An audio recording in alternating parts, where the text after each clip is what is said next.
and both leaders joined me to express their support for this effort, proving that the state of Israel looking for peace, and that peace transcends politics by any measure, unmeasurable. That's what they want.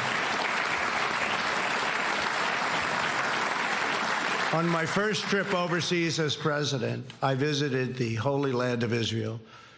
I was deeply moved and amazed by what this small country had achieved in the face of overwhelming odds and never-ending threats.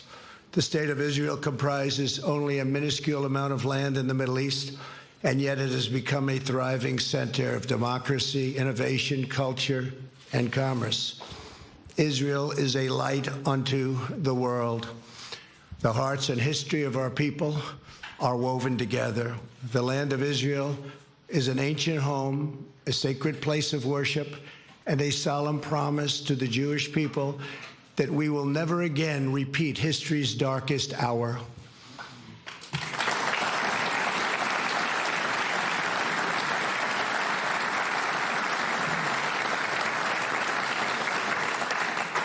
During my trip to Israel, I also met with Palestinian President Abbas in Bethlehem.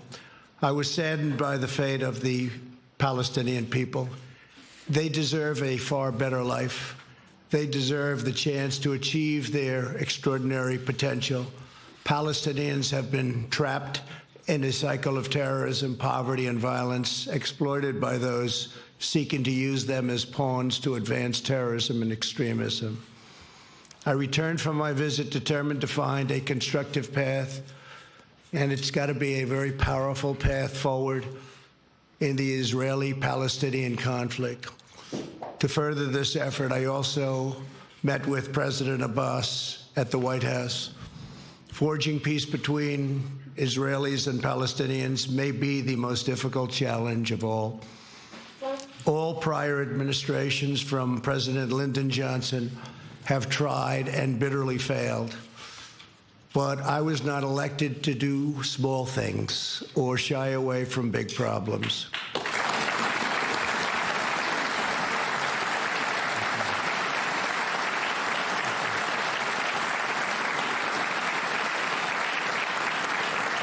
It's been a long and very arduous process to arrive at this moment.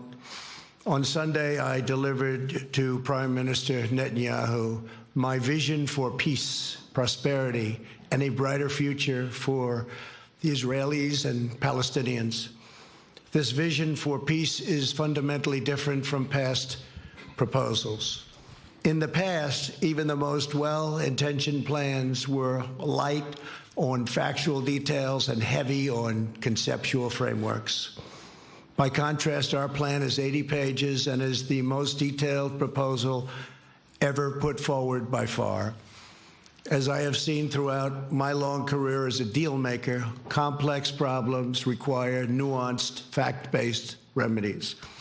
That is why our proposal provides precise technical solutions to make Israelis, Palestinians, and the region safer and much more prosperous. My vision presents a win-win opportunity for both sides, a realistic two-state solution that resolves the risk of Palestinian statehood to Israel's security. Today, Israel has taken a giant step toward peace. Yesterday, Prime Minister Netanyahu informed me that he is willing to endorse the vision as the basis for direct negotiations, and I will say the general also endorsed, and very strongly, with the Palestinians, a historic breakthrough. And likewise, we have really a situation having to do with a race that is taking place right now. It will end, and we have the support, and it's very important to say this, of both parties and almost all people in Israel. They want peace, and they want peace badly.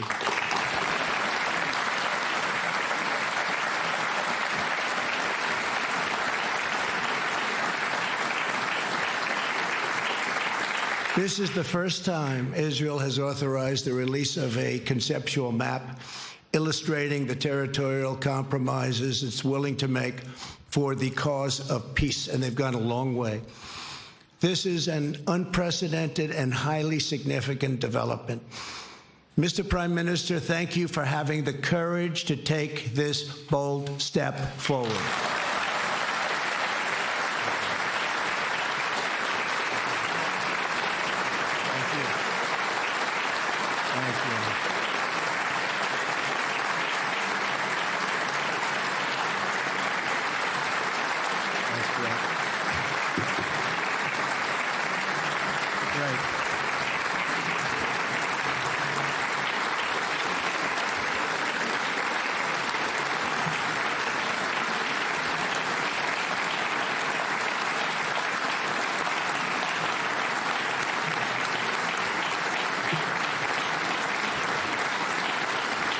Bibi, we have a lot of powerful people in this room, a lot of the people that can help make it work. So that's quite a thunderous applause. Thank you very much. Thank you. We will form a joint committee with Israel to convert the conceptual map into a more detailed and calibrated rendering so that recognition can be immediately achieved.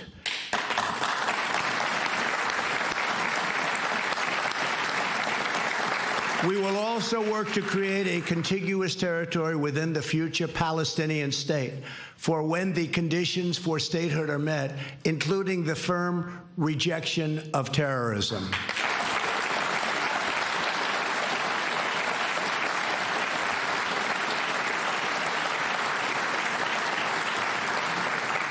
Under this vision, Jerusalem will remain Israel's undivided, very important, undivided capital.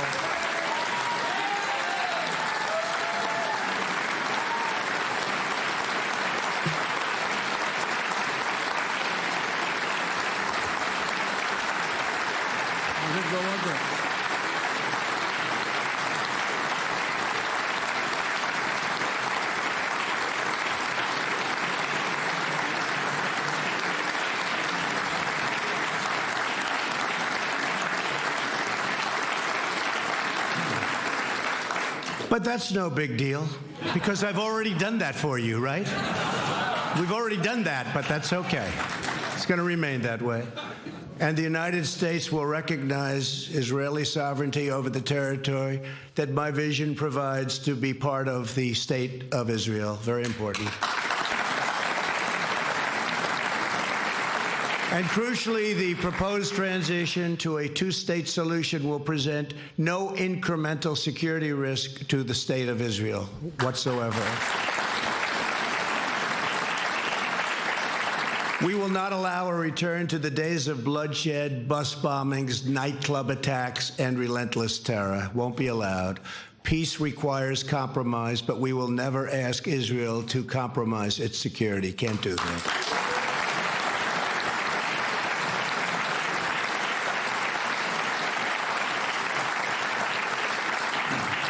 As everyone knows, I have done a lot for Israel, moving the United States Embassy to Jerusalem, recognizing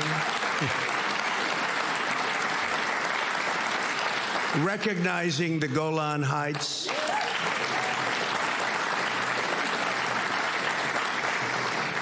and frankly, perhaps most importantly, getting out of the terrible Iran nuclear deal.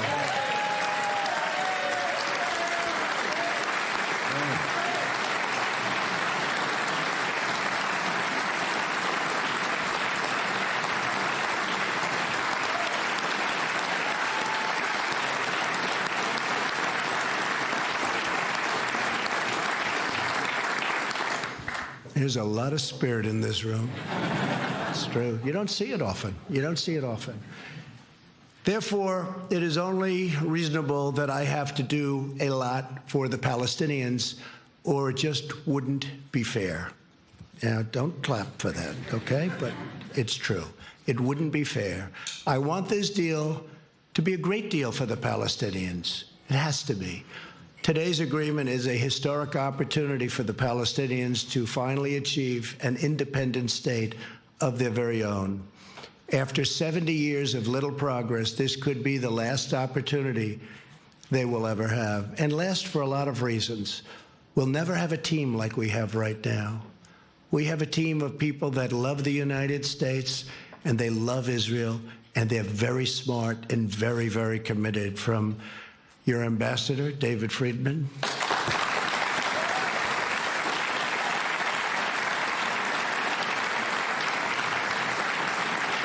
to Jason and Avi and Jared,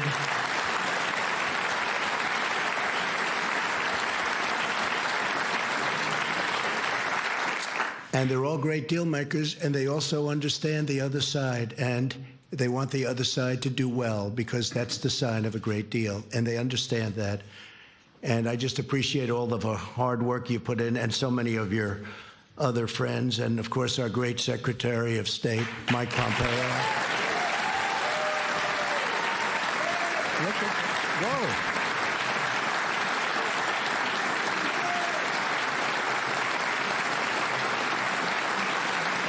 Wow, that's impressive. That was very impressive, Mike. That reporter couldn't have done too good a job on you yesterday, huh? I think you did a good job on her, actually. That's good. Thank you, Mike. Great. Are you running for Senate? I guess the answer is no after that, huh? They all want him to. Kansas, great state. They want him to, but you're doing a great job. Don't move. The Palestinian people have grown distrustful after years of unfulfilled promises. So true. Yet I know they are ready to escape their tragic past and realize a great destiny. But we must break free of yesterday's failed approaches. This map will more than double the Palestinian territory and provide a Palestinian capital in eastern Jerusalem, where America will proudly open an embassy.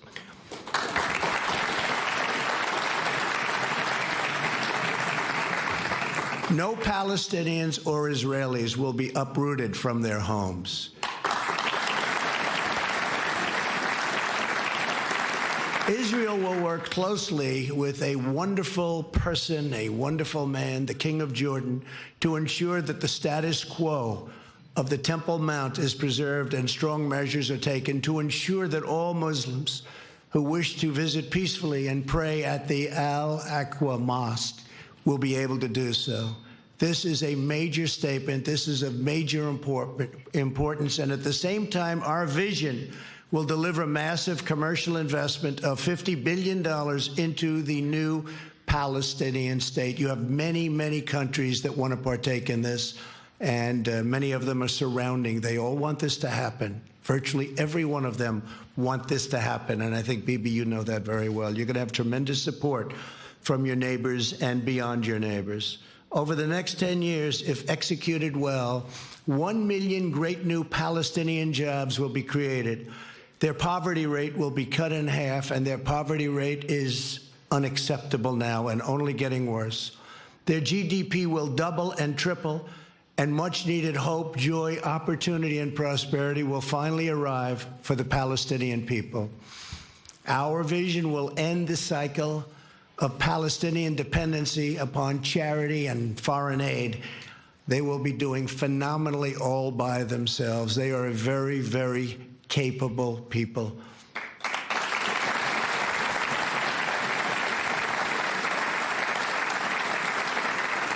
And we will help by empowering the Palestinians to thrive on their own. Palestinians will be able to seize the new future with dignity, self-sufficiency, and national pride. To ensure a successful Palestinian state, we are asking the Palestinians to meet the challenges of peaceful coexistence.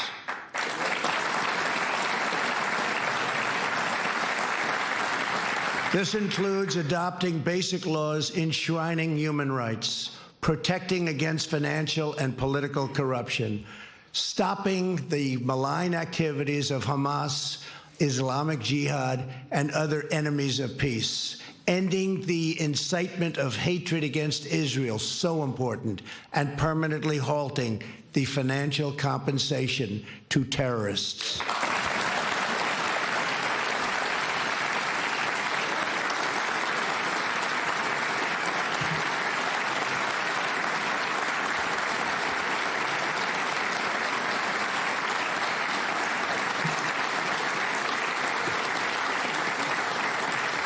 And perhaps most importantly, my vision gives the Palestinians the time needed to rise up and meet the challenges of statehood.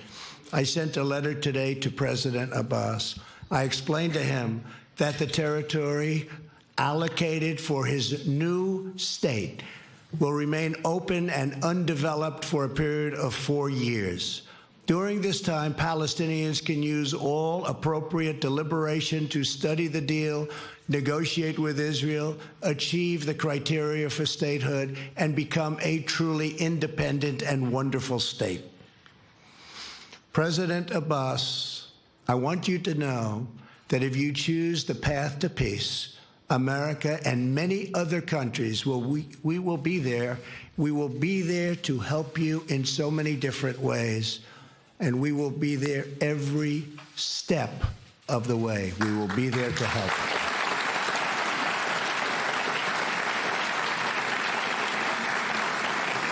In other words, for the first time in many, many decades, I can say, it will work. It's going to work. If they do this, it will work.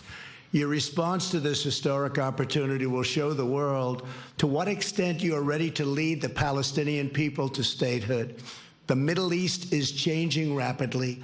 On my first trip aboard as president, I traveled to Saudi Arabia to discuss our shared priorities with the 54 leaders of the Muslim and Arab countries. I made clear that all civilized nations share the same goals, stamping out extremism, creating opportunity for the region's youth, and we have to take care of the region's youth. The region's youth is growing up with no hope. We have to take care of the region's youth and existing in harmony with one's neighbors. Since that time, immense progress has been made.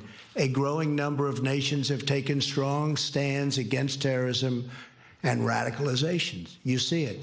Thanks to the courage of U.S. forces, the ISIS territorial caliphate, 100%, not 95%, not 99 or any other percent, 100% of the caliphate, ISIS, is destroyed, and its savage leader, al-Baghdadi, is now dead.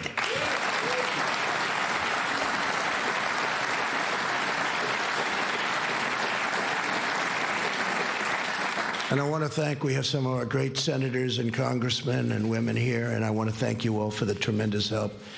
Thank you very much, Jim, Ted, everybody, Steve. Our leader, thank you.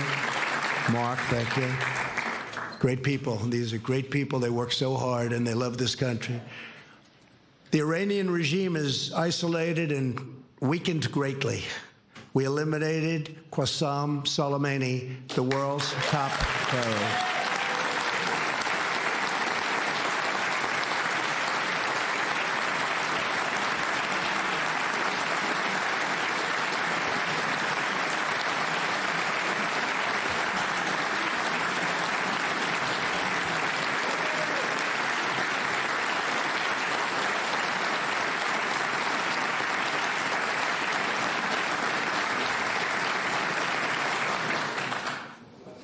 And as you know, he was with the head of Hezbollah.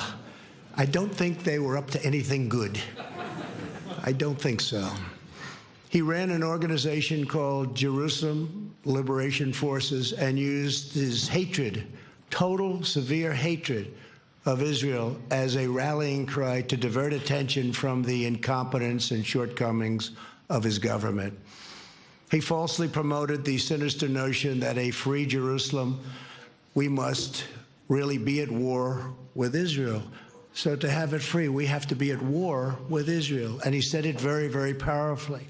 In fact, it's been in this false war that Israel, really, the enemies of peace, have used it. They just used it as an excuse to divide and totally oppress the Middle East. In truth, Jerusalem is liberated.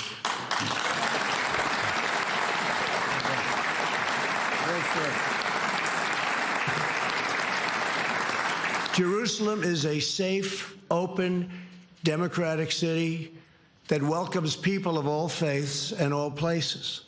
It is time for the Muslim world to fix the mistake it made in 1948 when it chose to attack instead of recognize the new state of Israel. It's time.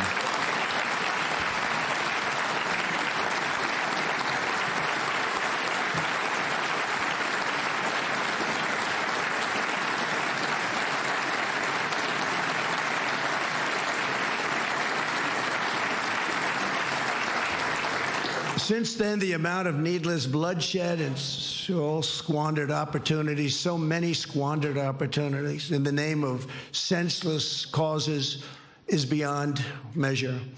The Palestinians have been the primary pawn in this regional adventurism, and it's time for this sad chapter in history to end quickly, end now. It's never too late for courageous leaders to set a new course, to pursue what is right, to change the future only for the better. America is prepared to work with all parties on our vision. So many other countries are willing, ready, and able to work with us. I've spoken to many of them. I cannot believe the amount of support this morning has. I cannot believe it. I have been called by leaders. Boris called, so many called, and they're all saying whatever we can do to help. They all want to see it happen.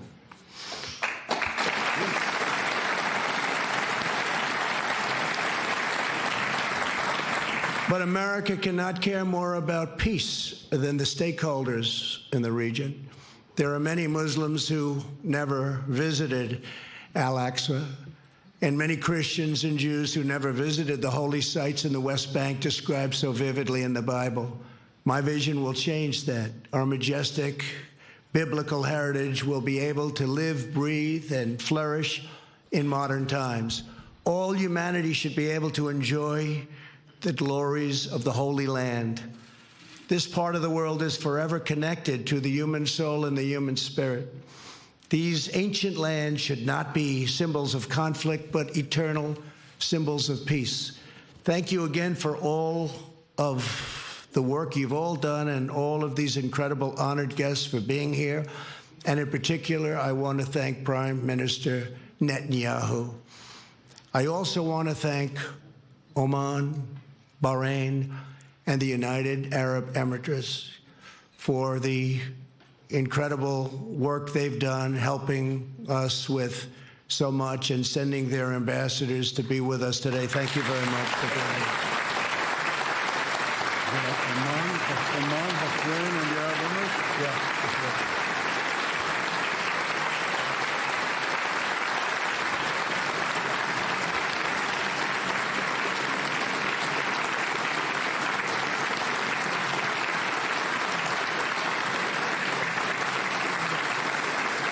Thank you very much.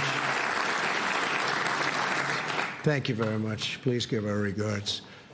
America's partnerships in the region have never been greater, and our alliance with the State of Israel has never, ever been stronger than it is today.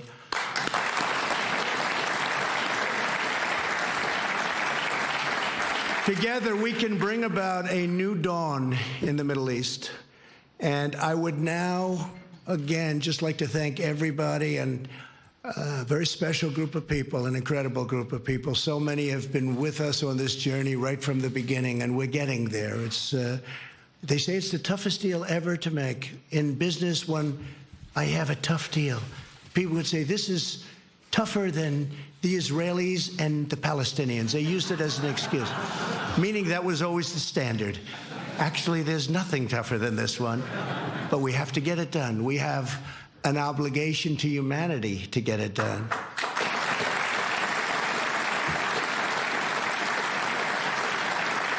So I would now like to introduce the Prime Minister of Israel, who's worked so hard on this, Benjamin Netanyahu. Thank you. Thank you.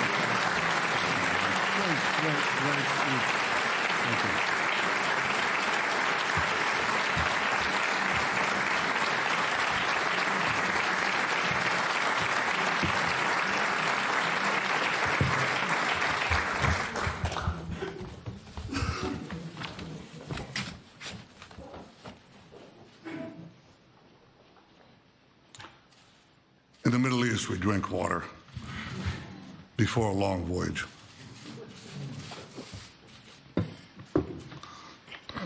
This is an extraordinary voyage. President Trump, Donald, I'm honored to be here today along with my wife, Sarah, Minister Yariv Levin, Ambassador Ron Dermer. Ron, thank you for everything you've been doing.